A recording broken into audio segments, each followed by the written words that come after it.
Programme फ़ैसिले जी घड़ी मां आहियां आफ्ताब मुगेरी। फ़ैसिले जी घड़ी जी ॻाल्हि कयूं त फ़ैसिले जी घड़ी अची वई आहे। हाणे फ़ैसिला यकीनी तौर ते ॻोठनि में, वाहणनि में, शहरनि में, ज़िलनि में ऐं तालकनि में ऐं सूबनि में ऐं मुल्क में थींदा। उहे फ़ैसिला जेके फ़ैसिला वोट जे ज़रिए वरी अवां करणु वञो पिया, उहो वोट अवां ॾींदव वरी इक़्तिदार जे ऐवाननि में यकीनी तौर ते 5 सालनि लाइ उहे नुमाइंदा जेके अॼु अवां जे विच में आहिनि, अॼु यकीनी तौर ते अवां खां वोट घुरनि पिया ऐं अवां जे दरमियान बि आहिनि ऐं उहे चवनि पिया त असांखे वोट ॾींदव त सस्ती तालीम, सस्ती सिहत ऐं सस्तो रोज़गार अवां खे मिलंदो।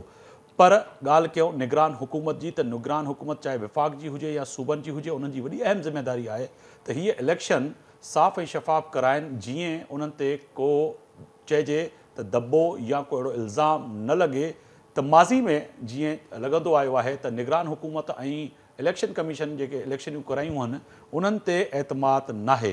अॼु बि पाकिस्तान तहरीक इंसाफ़ ऐं पाकिस्तान पीपल्स पार्टी ऐं पाकिस्तान मुस्लिम लीग नून ऐं MQM पाकिस्तान ऐं सिंध पाकिस्तान में जेके मुख़्तलिफ़ सियासी जमातूं आहिनि उन्हनि जो उहो ई इल्ज़ाम आहे त इलेक्शन कमीशन साफ़ शफ़ाफ़ इलेक्शन न पई कराए। निगरान हुकूमत जेका ख़ासि तौर ते सिंध जी ॻाल्हि कयूं त सिंध में आहे, उहा पाकिस्तान पीपल्स पार्टी जी बी टीम आहे या न आहे, इहो बि वॾो अहम सुवालु आहे। इन सां गॾोगॾु सिंध में पोइ 5 साल हुकूमत जेका पाकिस्तान पीपल्स पार्टी जी रही, उन में तैनात ऑफिसर ऐं जेके निगरान वज़ीर लॻा उन्हनि जो बि बराह रास्त इल्ज़ाम जेके मुख़ालिफ़ धुरियूं आहिनि जंहिंमें वाज़े तौर ते GDA आहे, MQM आहे, उहे पंहिंजा तहफ़ुज़ जा इज़हार कंदियूं रहनि पियूं त किथे न किथे उन्हनि वज़ीरनि जा तालुकात या वज़ीरनि जी जेको आहे सो नॉमिनेशन या वज़ीर बणिजणु उहो पाकिस्तान पीपल्स पार्टी खे फ़ाइदो रसाए सघनि था, यानी कि इलेक्शन में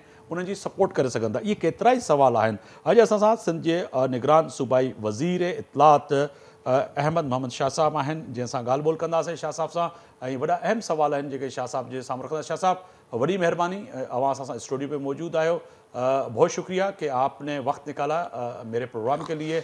आपको वज़ीर बनने के बाद यकीनन मेरा पहला आपसे इंटरव्यू है, तो आपको एक मुबारकबाद भी और आपका एक तवील सफ़र है इस शहर कायद और बिलखुसूस सूबा सिंध के लिए, कराची आर्ट काउंसिल पाकिस्तान के लिए और दीगर समाजी कामों के लिए। बहुत शुक्रिया शाह साहब। शुक्रिया, बहुत मेहरबानी। मेरा भी पहला इंटरव्यू है, मुझसे भी बहुत सारे चैनल्स वालों ने टाइम मांगा, लेकिन इत्तफाक है जो कि मसरूफियत बढ़ गई है, आर्ट्स काउंसिल, आर्ट और कल्चर, वो सब, उसके अलावा ये 2-3 मिनिस्ट्री हैं, टाइम चूँकि बहुत कम है और मुझे तो खैर मैं तो अभी आया हूँ, कोई 20 दिन हुए, तो इसलिए कोई सुबह सवेरे सैटरडे संडे 25-24 कोई छुट्टी नहीं है।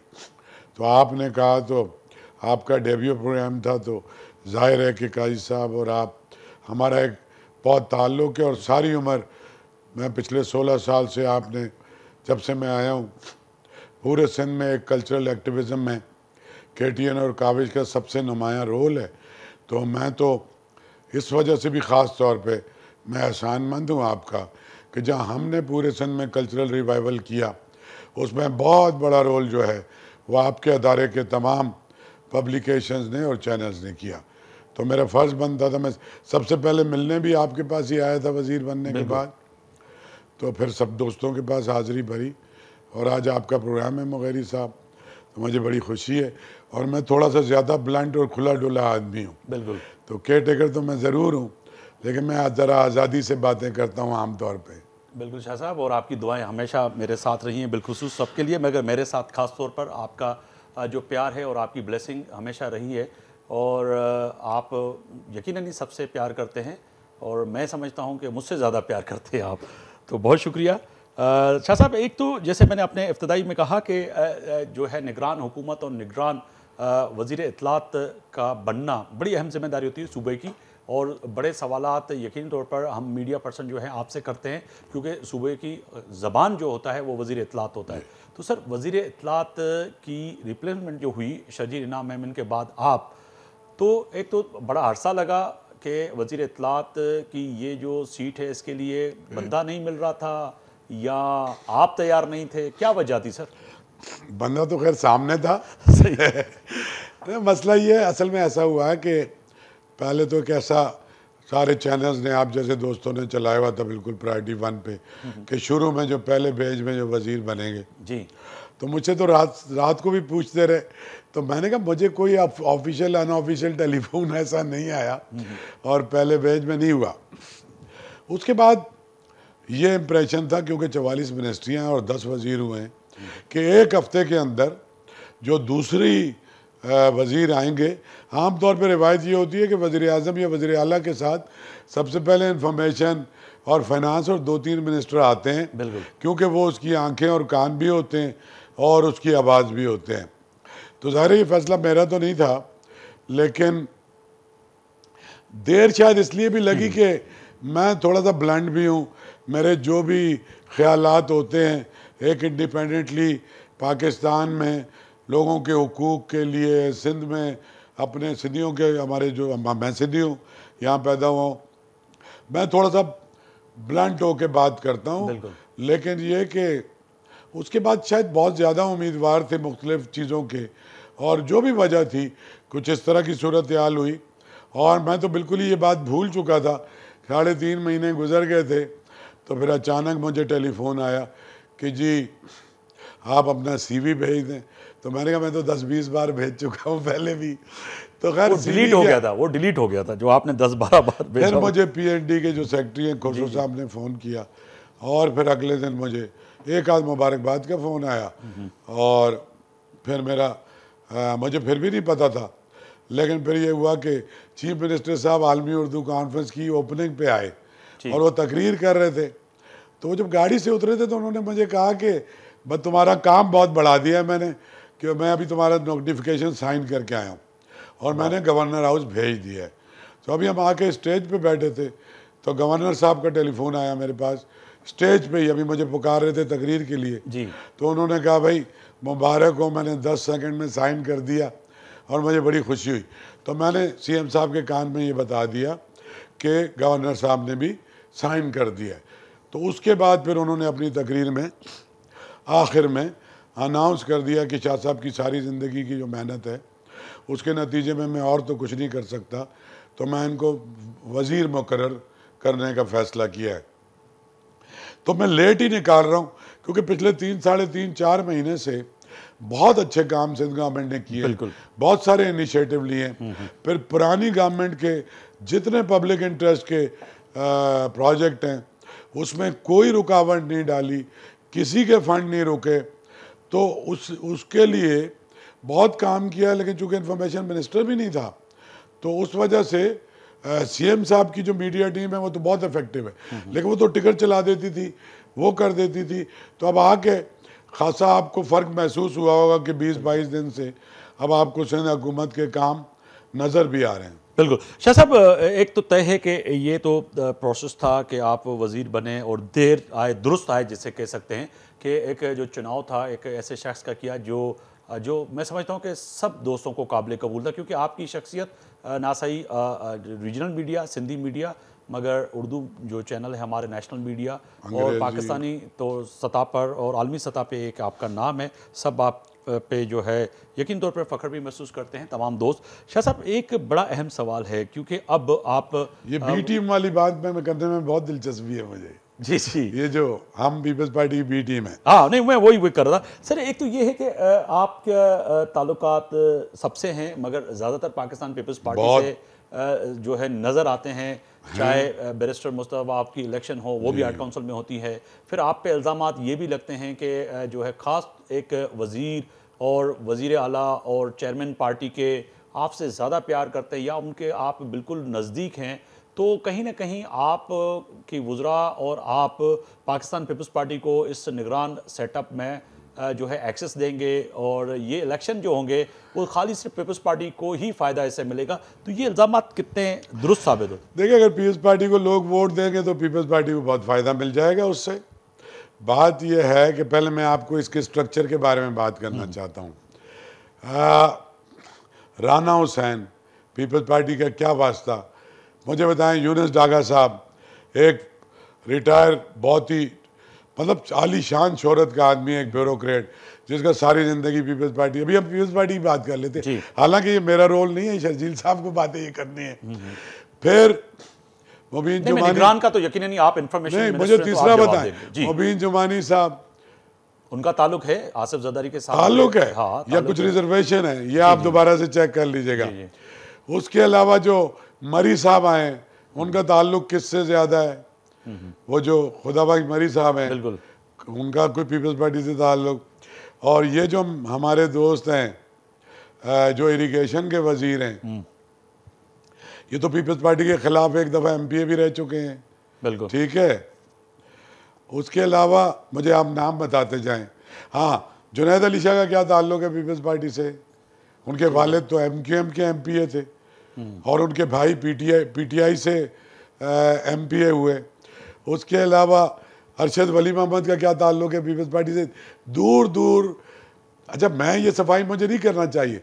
अच्छा, जस्टिस मकबूल बाकर साहब का किसी भी पॉलिटिकल पार्टी से क्या ताल्लुक है? जब मैंने ओथ ली, सबसे पहला फ़ोन मुझे हाफिज नईम साहब ने किया। सही। मैं अभी गवर्नर हाउस के अंदर था, उन्होंने मुझे मुबारक दी। उसके बाद मुझे सरदार रहीम जो जनरल सेक्रेटरी हैं पीर साहब की पार्टी के, उन्होंने किया। सफदर अब्बासी साहब ने किया, निहाल हाशमी ने किया।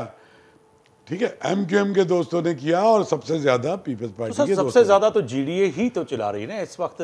देखा जाए तो जो सिंध में तैनात ऑफिसर हैं, जो इलेक्शन कराएंगे, आरओ और डीआरओ जो जितने भी होंगे, वो उन पे तो तफसात यकीनन जीडीए, एमक्यूएम और तमाम इलेक्शन कमीशन पाकिस्तान को खत लिख चुकी हैं, वज़ीर आला को, चीफ सेक्रेटरी को लिख चुकी हैं कि जी ये वो लोग हैं जो पाकिस्तान पीपल्स पार्टी के करीबी माने जाते हैं ब्यूरोक्रेसी में। और इसी तरह आप पे भी जो इल्ज़ामात जो लगा रहे हैं, तो वो मैं तो आपको ओपनली कह रहा हूँ, मुझ पर इल्ज़ाम लगाने की इसलिए ज़रूरत नहीं है कि 15 साल से आर्ट्स काउंसिल में, 16 साल से जो कल्चरल रिवाइवर आया है, तो ये जो गवर्नमेंट थी पीपल्स पार्टी की, उन्होंने कल्चरल एक्टिविटीज़ को बहुत ज़्यादा सपोर्ट किया है।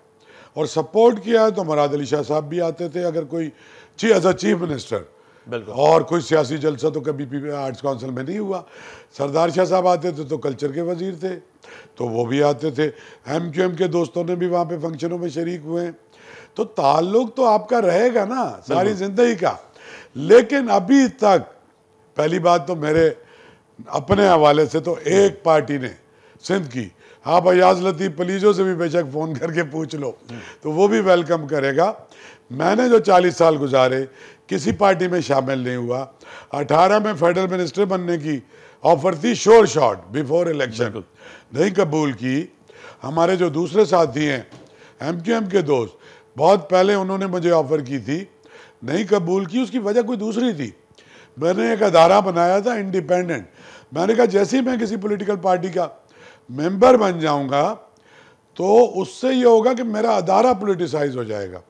उस वजह से मैंने तो ज़ाती कुर्बानी दी कि मेरे अदारे पर कोई, मुझे कहा सबसे ज़्यादा पीपल्स पार्टी वालों ने मुझे कहा, नासिर शाह साहब ने मुझे कहा, सईद गनी साहब ने मुझे कहा, ये भी कहा कि इलेक्शन लड़ लें, ये भी कहा कि आप जो है किसी उस पर आ जाएं।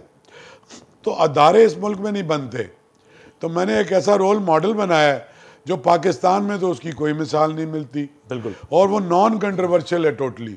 शाह साहब, बिल्कुल। अब आते हैं उस बात पे कि सर ये जो वुज़रा की जो जंग है, एक बात सिर्फ और, एक भी पॉलिटिकल पार्टी, मेरे मोबाइल नंबर तमाम लोगों के पास हैं, इस मुल्क के जितने भी पॉलिटिशियन हैं, बिल्कुल, एक आधा फोन या मैसेज नहीं आया। अच्छा, अभी तक आपने, मैंने तो मुस्तफा कमाल साहब से भी कहा, रवायती वजीरों की तरह आपने कोई पीएस नहीं रखा, मैं भी फोन करता हूँ, है ही नहीं कोई, तो ये तो है, बिल्कुल ऐसा है। मगर शाह साहब, ये जो साफ और शफाफ इलेक्शन जो होंगी वो हो सकेंगी, क्योंकि इस इल्ज़ाम जो ये लग रहे हैं और वो जिनके आप नाम ले रहे हैं उनके आपके साथ भी ताल्लुकात हैं, आपने पूरी एक फहरिस्त गिना ली, मगर उसके बावजूद तहफ़्फ़ुज़ात हैं, तो वो कैसे दूर होंगे सर? देखिए सर, एक बात समझें, जब इलेक्शन होता है ना जी, तो हर एक को अपने वोटर्स को गैदर करना होता है और जो ज़्यादा बड़ी पार्टियां होती हैं उनके खिलाफ ज़्यादा इल्ज़ाम लगाते हैं, ख़ास तौर पे जो पास्ट में हुकूमतों में रहा होते हैं, ख़ास तौर पे जिनकी ज़्यादा सीटें जीतते हैं,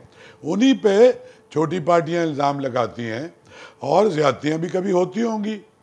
हमारा ये काम ही नहीं है, हमारा ये सब काम है इलेक्शन कमीशन का। ठीक है सर, एक फ़ोन मुझे नहीं आया कि ये ज़्यादती हो रही है, एक मैसेज मेरे किसी दोस्त ने नहीं किया किसी भी पॉलिटिकल पार्टी की। मैं हुकूमत का स्पोक्स पर्सन हूँ ना। बिल्कुल। मैं अभी आपके चैनल पे भी दावत दे रहा हूँ, किसी भी पार्टी के हैं सर, सीएम तक पहुँचाना है, कैबिनेट तक पहुँचाना है, मेरी जिम्मेदारी है ना सर। जी तो मुझसे कोई बात करें। मेरी अभी मुस्तफ़ा कमाल साहब से भी बात हुई, बिल्कुल। मेरी अभी जीडीए से भी बात हुई और पीपल्स पार्टी के दोस्तों से भी बात हुई। मैं उनके पास, उनके घर पे चल के जाने को तैयार हूँ। बिल्कुल। और जिस मेरे किसी ऊपर के किसी ने ये तहफ़्फ़ुज़ात हैं। पाबंदी भी नहीं लगाई है बिल्कुल।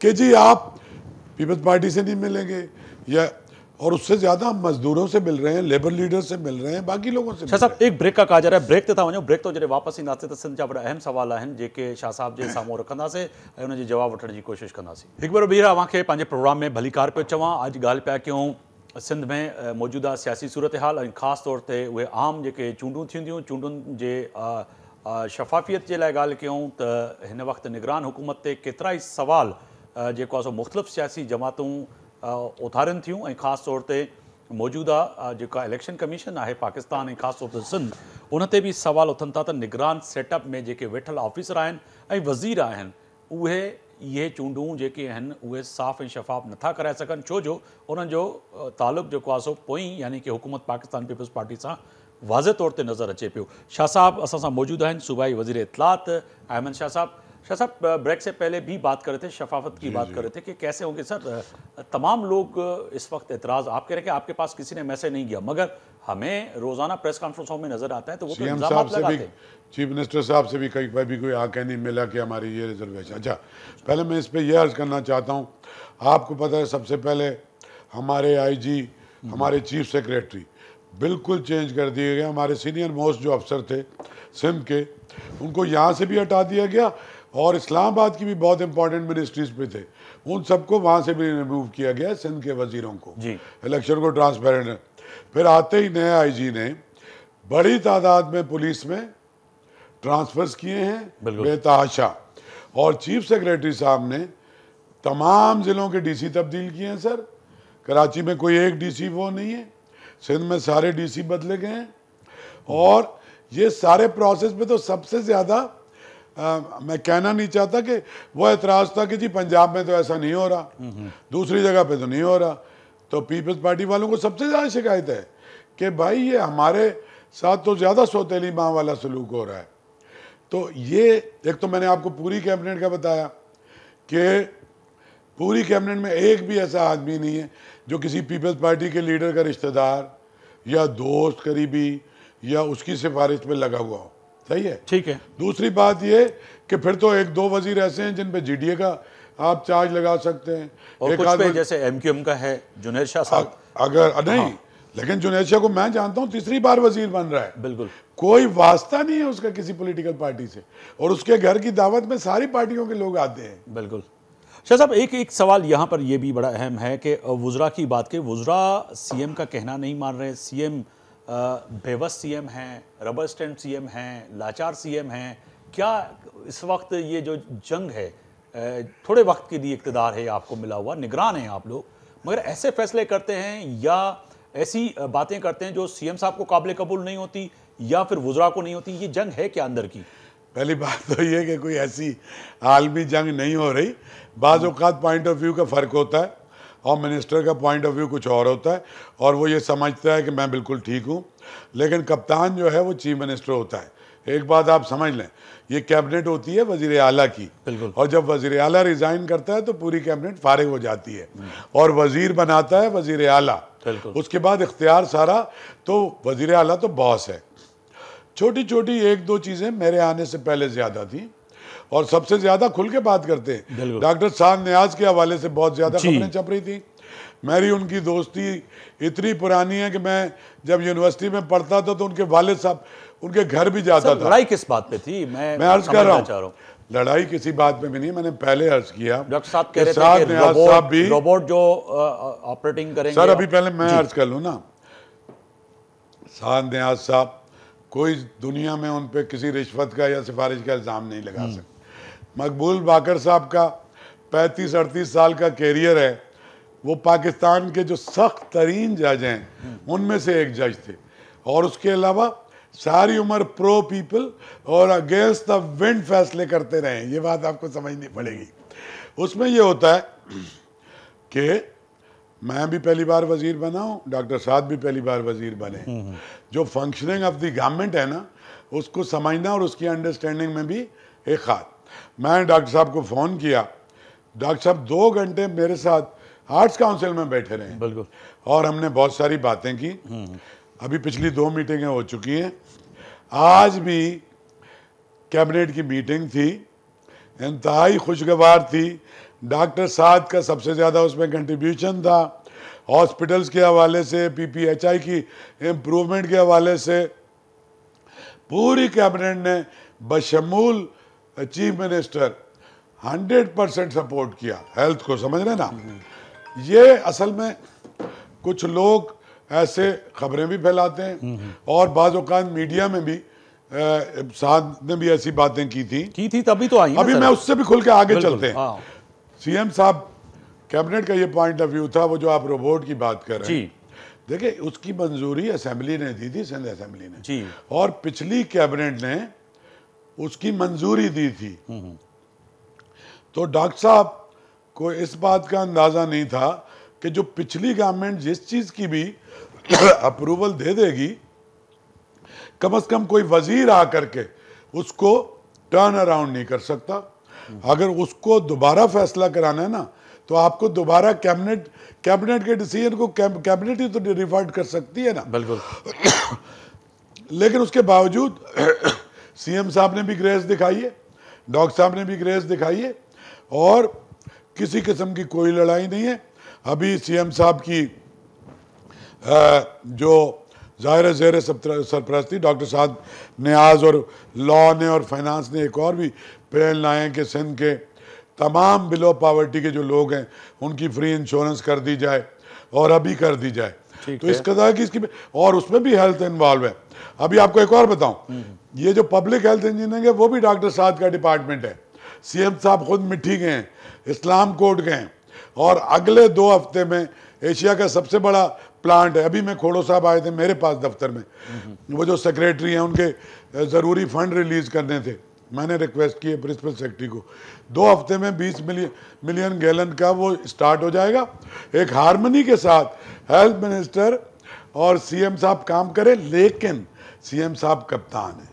शाह साहब, एक सवाल बड़ा अहम है। कोई और वजीर की बात करनी है वो भी कर लेते हैं। बिल्कुल बिल्कुल, मैं वहीं पे आ रहा हूँ कि मैं कारूंझर की बात करूँगा, क्योंकि आप इस वक्त सिंध के उस प्लेटफॉर्म पे हैं जहाँ पर दुनिया भर में 5 करोड़ से ज़्यादा जो रहने वाले सिंधी हैं वो देखते हैं। सर, इस वक्त कारूंझर की बात करें कि कल मरी साहब वहाँ पे भी गए, कुछ लोगों को विजिट भी करवाया। क्यों नीलामी करवाना चाहते हैं कारूंझर की? लोग वहाँ पे एतराज़ कर रहे हैं। कैबिनेट में कोई ऐसी बात हुई है कारूंझर की कि कारूंझर पे, क्योंकि आप तो निगरान हुकूमत है ना, आप कोई चीज़ भेजने या देने या लेने तो नहीं आए। आपने ऐसे समझे कि वक्ती चौकीदार हैं, जिसको आसान सिंधी में कहें या आसान उर्दू में कहें, कि आपने एक प्रोसेस करवाना है, उसके बाद अपने घरों को लौटना है।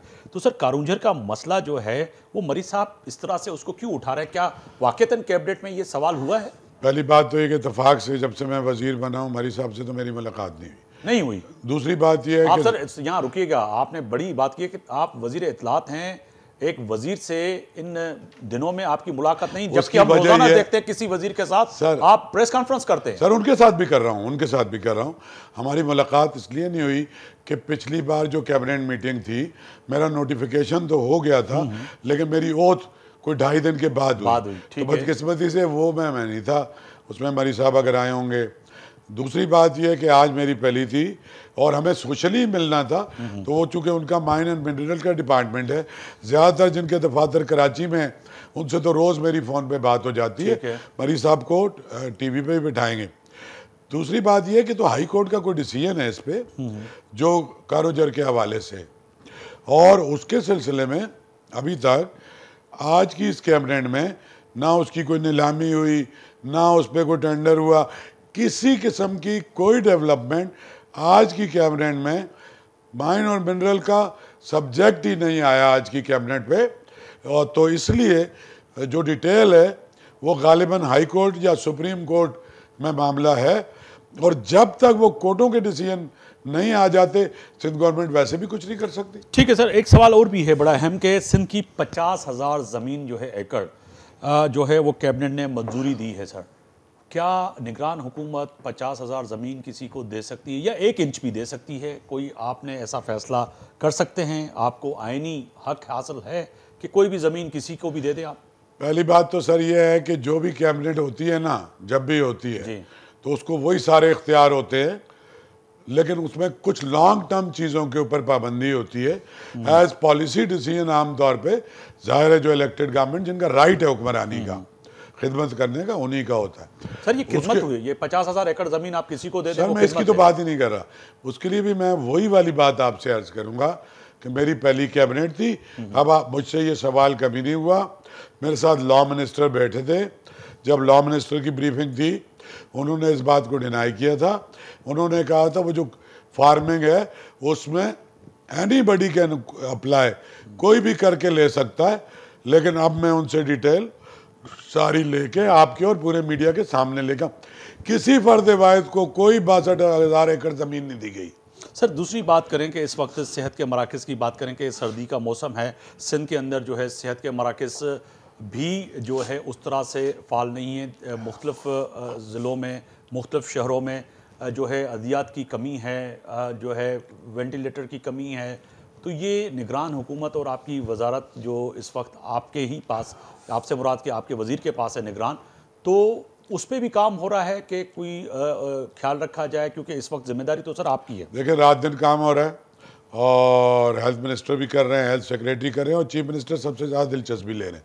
अभी मैं 2 दिन आपको पता है कि उनके साथ मीरपुर खास डिवीज़न के दौरे पे था और हम इस्लाम कोर्ट में भी PPHI में गए, यू में गए, हम मिट्टी का जो डिस्ट्रिक्ट हॉस्पिटल है उसमें भी गए, हम बहुत सारी और जगहों पे भी गए। और 100% तसल्ली बख्श तो नहीं है, लेकिन उसकी मॉनिटरिंग भी हो रही है, DG हेल्थ भी कर रहा है और DG हेल्थ के अलावा एक DG मॉनिटरिंग भी है और उसमें खुद हेल्थ मिनिस्टर भी कर रहे हैं। और ख़ासी जगहों पे CM साहब ने अलमारियां ज़बरदस्ती खुलवाई, ताला नहीं था तो उन्होंने कहा खींच के खोल दो, सारा रिकॉर्ड चेक किया, ज़रूरत की ड्रग्स मौजूद थी, जहाँ जहाँ कमी है इमीडिएटली इंस्ट्रक्शन दी जाती है। आप तो इंसानों की बात करें, उन्होंने तो जानवरों के अस्पताल भी बिल्कुल विजिट किया और शदीद एक्शन लिया कि यहाँ पे कोई मरीज क्यों नहीं है, कोई ऐसा जानवर। तो इस पे मकदूर पर जितना डिपार्टमेंट काम कर सकता है कर रहा है। बिल्कुल। शाह साहब सिंध में बरसात से जो मुतासर घर जो है तामीर होने थे, उनके भी पैसे जो है यकीनी तौर पे कैबिनेट में डिस्कस हुए होंगे, रखे गए होंगे, क्या उस पर मंजूरी हुई? क्योंकि आज भी खुले आसमानों के नीचे हज़ारों लोग जो है बैठे हुए हैं, टेंटों में बसेरा कर रहे हैं क्योंकि सर्दी आ चुकी है, मगर आज तक वो जो काम पिछली गवर्नमेंट छोड़ गई थी वो जूं का तूं है। उस पर भी कुछ बात हुई है?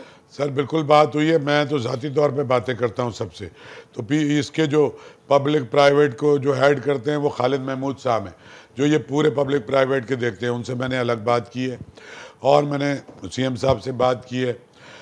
हमने पिछले 10 दिन पहले सर्कुलेशन में एशियन डेवलपमेंट की ग्रांट के $270 मिलियन बगैर कैबिनेट के, यानी जैसे ही पैसे हमारे पास आए हमने $270 मिलियन इमीडिएटली सिंध की कैबिनेट ने रिलीज कर दिए और नए जिलों में भी हम वो शुरू कर रहे हैं।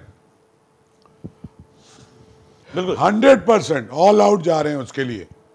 बिल्कुल। शाह साहब दूसरी यहाँ पर ये बड़ा अहम सवाल है कि सर अब आते हैं शहीद जान मोहम्मद महर के उन जो है एक हमारा टीम का हिस्सा थे और सिंध के बड़े अहम सहाफ़ी थे जिनको कत्ल किया गया बेदर्दी से।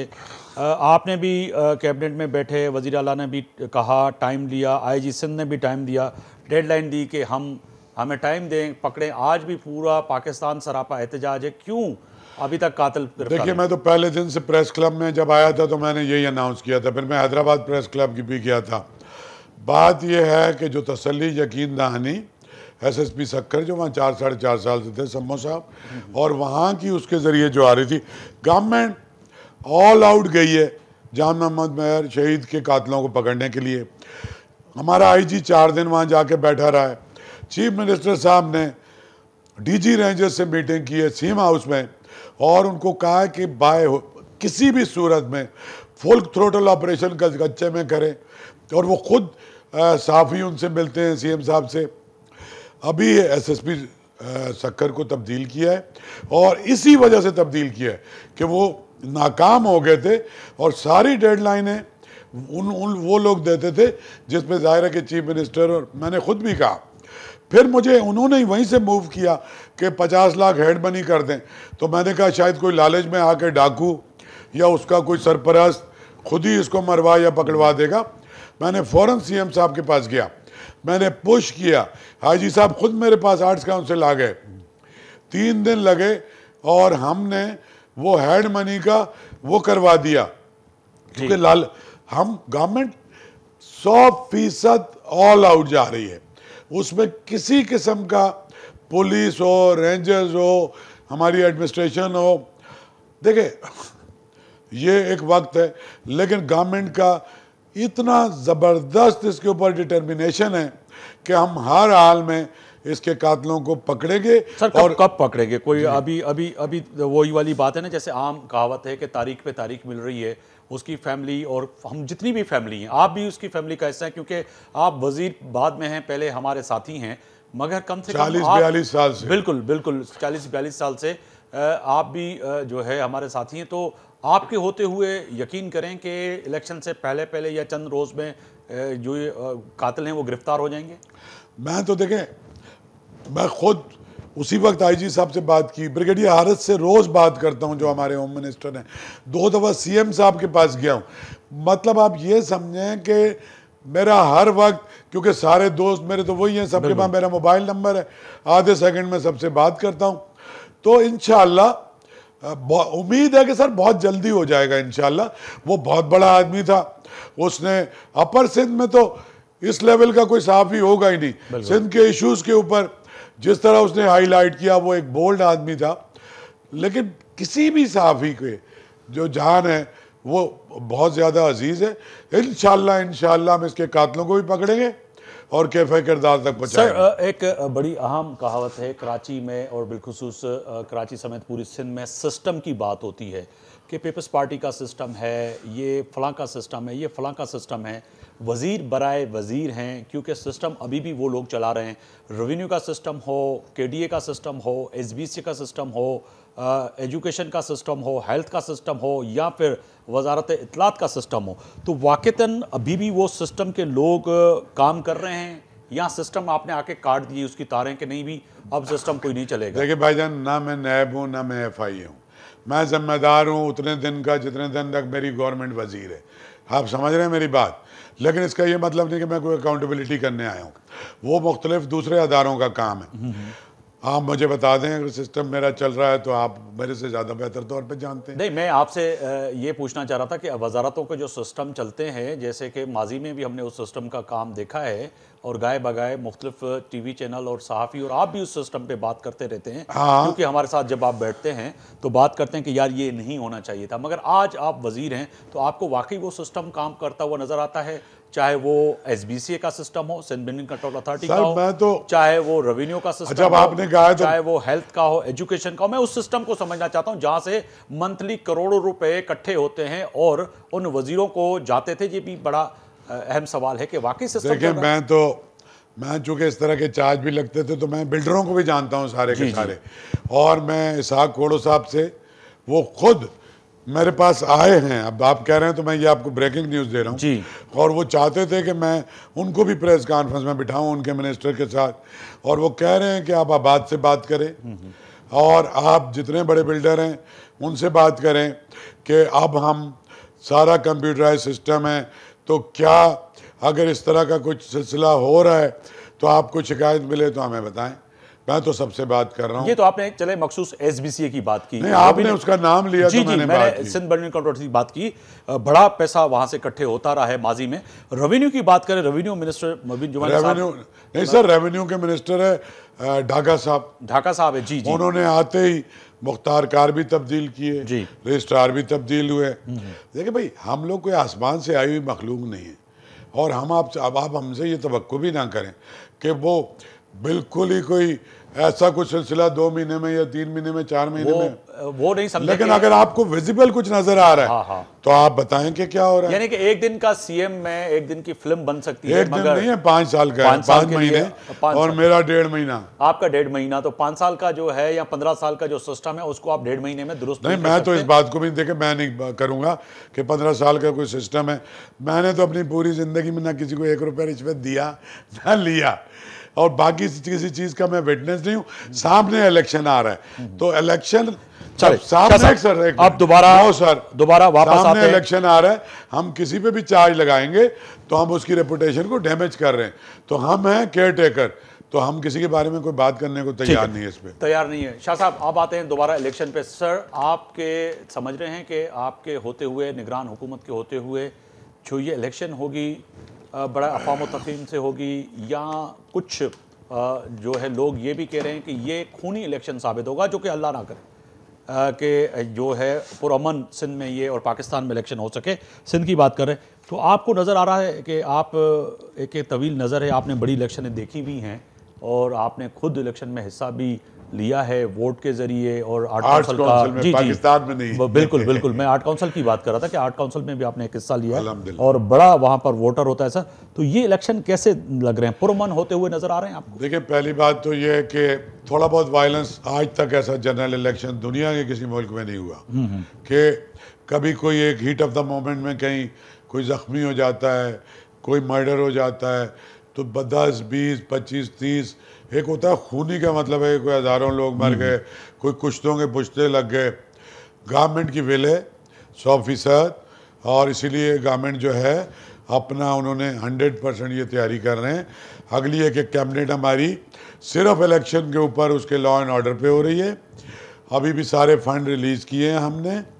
इलेक्शन शफाफ ना शफाफ वो इलेक्शन कमीशन की जिम्मेदारी है, उसको 100% सपोर्ट देना वो हुकूमत की जिम्मेदारी है। उसमें इलेक्शन कमीशन को अगर फ़ौज चाहिए तो वो बोलेगा कि फ़ौज चाहिए, पैरामिलिट्री चाहिए तो वो बताएगा, तो जो कुछ उनको चाहिए वो बताएंगे।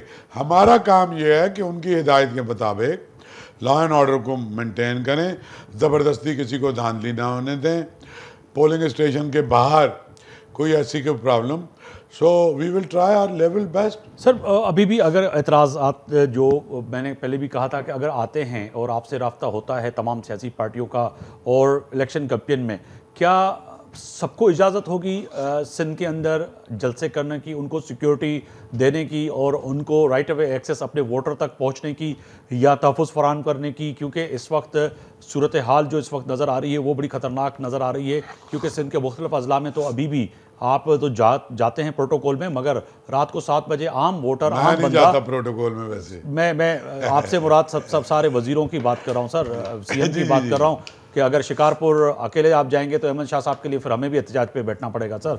आप कंदकोट जाएंगे तो फिर हमें भी काली पट्टी बांधने, क्योंकि आप वज़ीरबाद में पहले हमारे दोस्त हैं, तो फिर आपके लिए हमें भी प्रोग्राम करना पड़ेगा कि आप जो है ना कंदकोट और शिकारपुर से वापस नहीं आए। तो क्या वाक़तन वहाँ पे लाइन ऑर्डर की कंट्रोल होगा?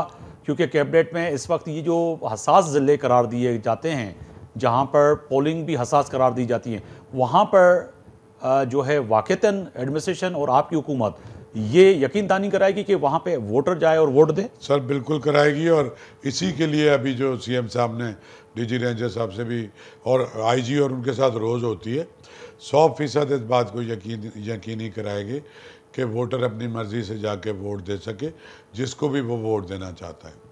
सर, आखिर में यही सवाल कि क्या वाक़तन आपको इलेक्शन होते हुए शफाफ नज़र आ रहे हैं? आप समझते हैं कि थोड़ी देर के वजारत से हटके भी बहसियत पाकिस्तानी, बहसियत सिंधी, बहसियत वोटर, जी जी, आप समझ सकते हैं कि वाक़तन इलेक्शन होंगे और साफ शफाफ होंगे? मुझे तो यकीन ना करने की कोई वजह नज़र नहीं आती। पाकिस्तान की highest court, supreme court of Pakistan के इलेक्शन कमीशन की डेट के हिसाब से बिल्कुल क्लियर कट डिसीजन है, और उसके बाद इलेक्शन का शेड्यूल जारी कर दिया गया है, और हुकूमत है जो उसकी विल है। तो अफवाहें तो चलती रहती हैं, हमारे जैसे मुल्क में कई बार ऐसा कुछ हो भी चुका है। तो मैं एक डेमोक्रेटिक आदमी हूँ और मैं इस बात पे यकीन रखता हूँ कि पाकिस्तान में या दुनिया के किसी मुल्क में भी अवाम के जो नुमाइंदे हैं उन्हीं का सिर्फ हक है कि वो हुकूमत करें, अच्छी करें, बुरी करें। उनका एहतसाब अगली बार उनका वोटर खुद कर देगा। ये अगर आइन में केयर टेकर का आ गया है तो हम बैठें। इससे पहले आइन में केयर टेकर नहीं होते थे तो हमारी ज़रूरत नहीं थी। तो जितने देर हम बैठे हैं हम बिल्कुल ईमानदारी से, इंडिपेंडेंटली, एक न्यूट्रल तरीके से अपना रोल प्ले करेंगे इंशाल्लाह। शाह साहब, दूसरा एक सवाल पैदा होता है कि क्या वज़ीर आला जस्टिस रिटायर मकबूल बाकर साहब की नाराज़गी की जो वक्तन वक्तन नज़र आती है कि जी वो नाराज़ हो गए हैं, बहुत सी अफवाहें ये भी होती हैं कि वो शायद रिज़ाइन कर दें, तो इनमें कितनी सदाकत है सर? मुझे कितने दिन हो गए, तकरीबन कोई 22-23 दिन। मकबूल बाकर साहब वैसे बहुत सख्त किस्म के बॉस हैं और मकबूल बाकर साहब सुबह 7-8 बजे उठ के जब विज़िट पे जाएं तो रात 12 बजे तक वो अपने साथ किसी को भी चैन की नींद नहीं लेने देते। मकबूल बाकर साहब को फ्रस्ट्रेशन होती है अक्सर जब वो देखते हैं स्कूलों को, अस्पतालों को, सड़कों को, और वो चाहते हैं कि एकदम से सारी चीज़ें ठीक हो जाएं। इस्तीफे का तो कोई सवाल ही पैदा नहीं होता। मकबूल बाकर साहब एक सख्त आदमी हैं, बिल्कुल इसमें कोई शुबा नहीं है, और वो चाहते भी हैं कि लोगों की भलाई की जो चीज़ें हैं वो जितनी भी जल्दी, अभी आज भी जैसे डिस्कस हुआ कि ये हमारी यूनिवर्सिटी रोड पे जो भी लाइन बन रही है रेड या ग्रीन, उनको नोटिस दिया जाए, बुलाया जाए, डेब्रीज साफ़ की जाए, क्योंकि वो ख़ुद भी वहाँ गए, उन्होंने सेक्रेटरी को भी भेजा है। तो इस किस्म के पब्लिक इंटरेस्ट पे जो उनको फील होता है तो उस वक्त उनको एक गुस्सा उनको आता है। बाकी ना कोई इस्तीफे की बात है, ना कोई वज़ीर इस्तीफ़ा दे रहा है, और ना मकबूल बाकर साहब इस्तीफ़ा दे रहे हैं। तो ये और मतलब आपको अजीब सा लगेगा, लेकिन आज की मेरी कैबिनेट में इतनी हार्मनी थी। क्या देखें, कैबिनेट एक जगह होती है जहाँ फैसले होते हैं और तमाम लोग करते हैं। ज़रूर मैंने भी सबसे ज़्यादा अपनी राय दी कि सर यूँ करें, लेकिन एक भी वॉइस ऑफ डिसेंट के साथ कोई फैसला नहीं हुआ है। यूनानिमसली हुआ। शुरू में जो हल्की फुल्की आवाज़ें आ रही थी, आप मुझे ही उसका क्रेडिट देते कि मैंने उसको जो है ना ज़्यादा आपने तो सबको बुला के बिठाया और आपने ये एक नया ट्रेंड शुरू किया। मेरी दोस्ती है ना सबसे। मिनिस्टर इन्फॉर्मेशन जो है निगरान नहीं है, मगर उनके साथ हर वजीर आके अवाम को जवाब दे, और हम भी चाहेंगे कि वज़ीर आला और मैं तो ये दरख्वास्त करूंगा आइंदा जो भी हुकूमत बनती है कि इस रिवायत को अगर वो जारी रखेंगे तो बहुत अच्छा है, तो फ़ायदा होगा। क्योंकि यहाँ पर तो हर वज़ीर अपनी अपनी प्रेस कॉन्फ्रेंस करता है, माजी में हमने ये देखा है। मगर हम भी यही चाहेंगे कि वज़ीर आला सिंध जो निगरान वज़ीर आला हैं जस्टिस रिटायर मकबूल बाकर, वो पाकिस्तान और बिलखुसूस सिंध के बड़े प्लेटफॉर्म पर हमें भी टाइम दे तो हम उनके सामने जो सिंध के लोगों के सवालात हैं वो भी रख सकें और उनसे जान सकें कि आखिर सिंध के लोग क्या चाहते हैं और आप निगरान हुकूमत जो है सिंध के लिए क्या कुछ करें। बहुत शुक्रिया अहमद शाह साहब, आपने जो है वक्त निकाला मेरे प्रोग्राम के लिए और आपने कई सवालात के जवाबात दिए, और यकीन है कि आने वाले वक्त में आपसे मुख्तलिफ औकात में रब्ता भी रहेगा और आपसे जो है सिंध हुकूमत की कारकर्दगी के हवाले से बातचीत भी करेंगे। बहुत शुक्रिया नाज़रीन। अॼु तय आहे त सिंध जो निगरान सूबाई वज़ीर अहमद शाह साहब असां सां मौजूदु आहे। अॼु ॻाल्हि कईसीं ख़ासि तौर ते सिंध में मौजूदा सियासी सूरत हाल, ईंदड़ नंढी ऐं वॾियुनि चूंडियुनि जी जेके थींदियूं रहंदियूं आहिनि पाकिस्तान में, पर हीअ जेका वॾी चूंडूं आहिनि इन में निगरान हुकूमत जी वॾी अहम ज़िम्मेदारी इलेक्शन कमीशन पाकिस्तान जी ज़िम्मेदारी आहे, एडमिनिस्ट्रेशन जी यकीननी सूबाई हुकूमत जी ज़िम्मेदारी आहे, उहा कहिड़ी रीति जेको आहे सो रिएक्ट करे थी। पर अहमद शाह साहब मुतमिन आहिनि त हीअ इलेक्शन जेको आहे सो साफ़ ऐं शफ़ाफ़ थींदा, ऐं हीअ इलेक्शन जेके आहिनि उहो जेके माण्हू चवनि पिया खूनी इलेक्शन, इहे आम चवणी आहे पर खूनी न, पर हीअ इलेक्शन सुठे माहौल में थींदा। ऐं सिंध हुकूमत ऐं सिंध जो वॾो वज़ीर कोशिशि पियो करे त कहिड़ी बि रीति जेको आहे सो इहे इलेक्शन साफ़ शफ़ाफ़ थियनि ऐं वापसि इक़्तिदार धड़ियुनि खे मिले। निगरान हुकूमत जो कमु इहो ई आहे त वापसि उन्हनि खे इक़्तिदार मिले, वरी अचे पंहिंजो इक़्तिदार संभालनि ऐं मुल्क ऐं क़ौम ऐं सिंध जे माण्हू जी ख़िदमत कनि। आफ्ताब बोगरे खे इजाज़त ॾींदा। अल्लाह हाफ़िज़।